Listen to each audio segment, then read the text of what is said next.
팟합니다. 작년에 1인 가구 주거 안전에 대해 방송한 후 부족하지만 팟빵과 유튜브에도 게시하여 새로운 시도를 했었는데요. 올해는 좀 더 발전시켜 본격적인 방송과 유튜브 활동을 하고자 합니다. 저희는 정책 읽는 여자들 문선영, 이은순, 양지연입니다. 네, 반갑습니다. 반갑습니다. 예, 2020년 1월 시작된 코로나19가 전 세계로 확산되며 전 사회, 전 영역에 걸쳐 예측할 수 없는 영향을 미쳤습니다. 그중 돌봄과 관련한 사회 서비스가 전면 중지되면서 그 공백이 발생해서 대부분의 돌봄이 가정의 부담으로 돌아오는 사태가 벌어졌는데요. 그야말로 돌봄의 재가정화가 현실이 되었죠. 일반 주부의 경우 돌봄이 가중되었을 뿐만 아니라 직장을 다니는 경우에도 여성들은 남성에 비해 상대적으로 비정규직이나 임시근로 등 불안정, 저임금 고용 상태가 많아서 위기 시 노동시장에서 가정으로 해결할 수밖에 없는 구조적인 문제가 있었고요. 또 돌봄은 전통적으로 여성의 영역이라는 고정관념 등에 따라 각 가정의 여성이 가정 내 무급 돌봄 역할을 수행하는 경우가 많았습니다. 즉 사회적 돌봄 중단은 여성에게 가사와 돌봄 부담을 가중시키는 결과를 초래했죠. 그래서 저희 정책 읽는 여자들은 그 심각성을 느껴서 시즌2 방송에서는 코로나와 여성의 삶 중 돌봄에 대한 섹터를 제일 먼저 방송하게 되었습니다. 양지연 선생님께서 조사하셨는데 코로나 상황 속의 돌봄에 대한 실태를 몇 가지 통계와 함께 조사하셨다고 했는데 한번 말씀해 주실까요? 네. 지난 5월 고용노동부 통계에서도 가족 돌봄 휴가 사용자 중 여성이 64%나 되고 남성 신청자는 36%에 불과하다는 발표가 있었습니다. 가족 돌봄 휴가 제도를 활용할 수 있는 양질의 일자리 같은 경우에는 전체 근로자 중에서 남성 근로자가 차지하는 비율이 더 높음에도 불구하고 이 제도를 활용하는 사람 중에 여성이 64%라는 것은 여성이 돌봄하고 밀접한 관계를 갖고 있는 것으로 볼 수 있습니다. 통계청과 여성가족부에서 배포한 2020 통계로 본 여성의 삶을 보면 2020년에는 코로나19로 인해서 육아기 근로시간 단축제도 이용자가 크게 증가하였는데요. 숫자로는 남성도 증가했지만 전체 비중은 11.6%로 오히려 매우 적었습니다. 또한 가사시간에 대한 통계에서도 가정관리와 돌보기에 할애하는 시간을 보면 취업 여성, 미취업 여성 모두 남성보다 더 많은 시간을 할애하고 있을 뿐만 아니라 아내 외벌이 가구에서도 여성의 가사노동에 더 많이 참여하고 있는 것으로 나타나고 있습니다. 이 같은 통계를 보면 코로나로 다시 가정으로 돌아온 여성이든 또 노동시장에 남아있는 여성이든 돌봄 부담 자체가 여성에게 많이 지워지고 있다고 할 수 있습니다. 더구나 코로나로 늘어난 재택근무로 인해서 여성들은 가정 내에서 업무와 돌봄을 동시에 수행해야 하는 이중 부담을 지고 있다는 것을 유추해 볼 수 있겠습니다. 네, 그렇군요. 가족 돌봄 휴가 제도를 활용할 수 있는 안정된 일자리가 남성이 비율이 압도적으로 높음에도 불구하고 그걸 사용한 사람이 64%가 여성이라는 놀라운 사실이 있군요. 이것만 봐도 그 여성에게 얼마나 돌봄 부담이 많이 지워졌는지 알 수 있네요. 그럼 실제 코로나19로 인한 돌봄 공백에 대해서 대상별로 실태를 한번 살펴볼까요? 이윤순 선생님, 노인 돌봄 현황에 대해서 조사하셨는데 간단히 말씀해 주실까요? 네. 2019년 12월에 중국 우한에서 코로나19가 첫 번째 발생을 했지요. 그 이후에 많은 사람들의 삶을 바꿔놨고 이전에 경험하지 못했던 불편함과 고통을 안겨주었지요. 감염 확산 우려로 인해서 그 경로당과 노인복지관이 문을 닫고 노인 일자리가 중지되었으며 노인과 요양보호사의 감염 우려로 인해서 노인 돌봄의 공백 사례가 발생하는 등 공적 서비스에 의지하는 저소득 노인이나 돌봄을 받아야 할 노인의 삶이 크게 악화되었습니다. 우리나라 코로나19 확진자 중 60세 이상이 23%를 차지했고 노인은 만성질환이 있으므로 감염에 의한 치명률이 높고 지속적인 돌봄이 필요한 상황이지요. 감염병 사태가 장기화되는 상황 속에서 24시간의 돌봄이 필요한 노인분들은 요양원 등 집단시설에서 생활하는 경우가 많아서 감염 위험이 크며 재가 노인의 경우 방문 의료와 방문 요양 등의 돌봄 공백이 발생하고 있습니다. 서비스 이용자로서의 노인은 안전한 돌봄 서비스를 연속적으로 포괄적으로 제공받을 권리를 지니고 있습니다. 그러나 코로나19 상황에서 노인의 돌봄 권리의 현주소는 첫째, 안전을 위해 돌봄을 포기하는 상황이고, 둘째, 사회적 돌봄의 공백을 가족이 보완하고 있지요. 셋째, 가족 돌봄 휴가 지원 대상에서 노인 가족을 위한 돌봄 휴가는 제외되는 등 노인의 돌봄 권리에 대한 사회적 인식이 아주 낮은 것으로 확인이 되었습니다. 네, 잘 들었습니다. 가족 돌봄 휴가 지원 대상에서 노인 가족을 위한 돌봄 휴가는 제외된다는 것을 처음 알았네요. 이건 정말 사회의 의식을 다시 바꿔야 될 지점인 것 같아요. 그럼 이번에는 아동과 장애인 돌봄 실태에 대해서 조사하신 양지은 선생님께서 한번 말씀해 주실까요? 네, 먼저 아동, 유초등 중심으로 돌봄부터 말씀드리겠습니다. 코로나로 인해서 돌봄 공백 발생이 가정에서 아동의 보육이나 교육을 전적으로 담당해야 하는 상황이 되었습니다. 어린이집이 휴원하고 초, 중고등학교는 개학 연기하거나 비정기적 등교하게 되었는데, 특히 교내 확진자가 발생하였을 경우에는 불시에 등교가 중단되고 있어서 이때 유초등 자녀를 둔 가정에서는 돌봄에 대한 요구가 절실할 수밖에 없을 것입니다. 맞벌이 가정에서는 조부모 또는 형제 자매 아니면 경제 활동이 없는 가족의 손을 빌리거나 여의치 않는 경우에는 부모의 유급휴가 사용, 휴직 또는 이제 퇴직해서 자녀를 돌봐야 하는 상황입니다. 이는 이제 맞벌이 가정의 경제적인 수준에도 영향을 미치게 될 수 있는 것이죠. 외벌이 같은 가정 경우에는 경제 활동하지 않는 부모가 하루 종일 돌봄을 수행하는 것은 가능하지만 이 하루 종일 자녀의 보육과 교육을 수행해야 되기 때문에 그에 따른 스트레스 수준이 매우 높습니다. 이런 공적 돌봄의 공백은 각 가정, 노동시장, 경제적 수준에도 영향이 있지만 아동의 학습 수준과 삶의 질에도 많은 영향을 미치고 있습니다. 수업이 비대면 수업으로 전환되면서 부모의 학력 수준이라거나 경제 수준에 따라서 교육의 격차가 크게 발생한다고 볼 수 있는데요. 디지털 기기를 보유하였는지, 디지털 기기를 얼마나 활용할 수 있는지, 또 학업을 얼마나 중요시하는지, 주 돌봄자의 학력 수준이나 인식 등에 따라서 격차가 더 벌어질 수밖에 없습니다. 그리고 그동안 학교에 이제 대면으로 등교를 하면은 아동 학대에 대해서도 조기 발견할 수 있었어요. 왜냐하면 그전에는 주로 아동학대 신고자가 교사나 상담 선생님인 경우가 많았기 때문인데 휴원이나 휴교로 인해서 가정 내 아동학대 신고 건수가 줄어드는 등 조기 발견이 더욱 어려워졌다고 할 수 있습니다. 다음은 장애인 돌봄에 대해서 좀 말씀드릴게요. 장애인 돌봄도 실태 자체는 아동 돌봄하고 비슷합니다. 시설이나 기관에서 공적 돌봄 받지 못하기 때문에 가정에서 모든 것을 해결해야 하면서 마찬가지로 돌봄에 사용하는 시간이나 비용 이런 것들이 모두 증가할 수밖에 없는데 약간 차이가 있다면 장애인의 같은 경우에는 이제 시청각 자료 등이 부족하기 때문에 정보 접근권이 제한될 수 있고 마스크를 구입하거나 자가격리 생활을 통해서 자기 혼자 이제 모든 것을 해결해야 되거나 그리고 선별 진료소나 의료센터에 대한 정보를 다 알기가 어렵고 또 디지털 비대면 서비스가 늘어나면서 여기에 대한 사용의 어려움 등이 가중되었을 것이라고 볼 수 있습니다.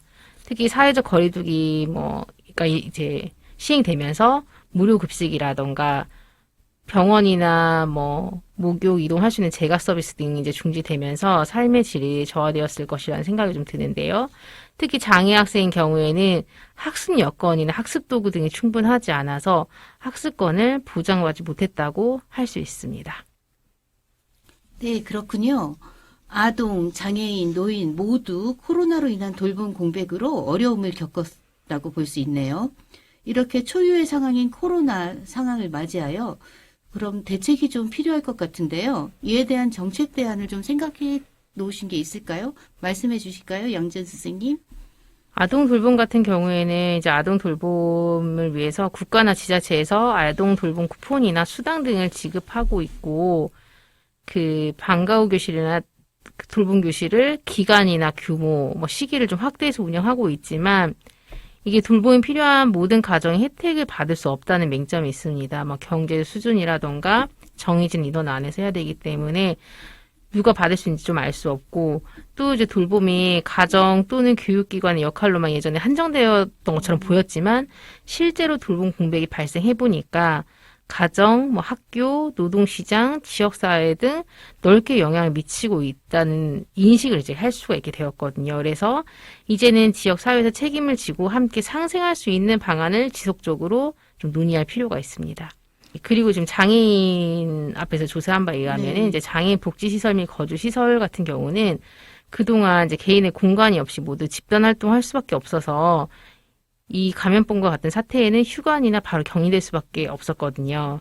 그래서 앞으로 장애인 복지시설과 거주시설에도 좀 개인의 프라이버시가 지켜줄 수 있는 공간과 구조로의 전환이 좀 필요합니다. 장애인을 사회에서 좀 보호하거나 분리하는 정책이 아니라 지역사회 안에서 삶을 지원하는 정책으로 전환되어야 될 필요가 있다고 생각합니다. 그리고 지금 돌봄에 대해서 초등 돌봄 기본법과 같은 이제 정책적인 그 제한이 있는 것을 알고 있는데, 그것뿐만이 아니라 돌봄 전체를 비롯한 돌봄 기본법과 같은 정책적인 방안이나 규제가 마련돼야 할 것으로 좀 생각됩니다.